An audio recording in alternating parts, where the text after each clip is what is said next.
این نوع داس باعث میشه که انتهای کاهوی شما دیرتر زنگ بزنه. یه مدل داس یا چاقو داریم معروف به چاقوی اره‌ای یا داس اره‌ای، اونا انتهای کاهوتون رو زرد میکنه، قرمز میکنه، ولی این داس ها نه، اینجور نیست. حالا به خاطر جنسشه. اگر کاهوتون درشته، برگای زیادی داره، یه خورده دستتون رو بالاتر میگیر. بالاتر گرفتن دستتون باعث میشه که برگای اضافی روی زمین بمونه و غنچه کاهو بیاد دستتون. ولی اگر کاهوتون جوونه باید از انتها ببرید، هیچ برگی نمون روی زمین. کاهویی که جوونه از کف زمین میزنید. اگر کاهوتون درشته، یکم دستتون رو بالاتر میگیرید، مثل این که دیدید نصف برگاش مون روی زمین، فقط غنچه کاهو اومد دستتون. یه نکته دیگه، اگر بارتون برای روسیه هستش غنچه کاهو رو میزنید.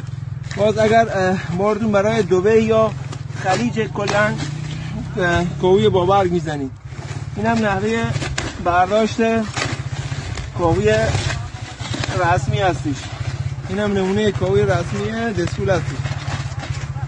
سوپر بار درجه 1 نمونه بار. موفق و مؤید. خدا نگهدار.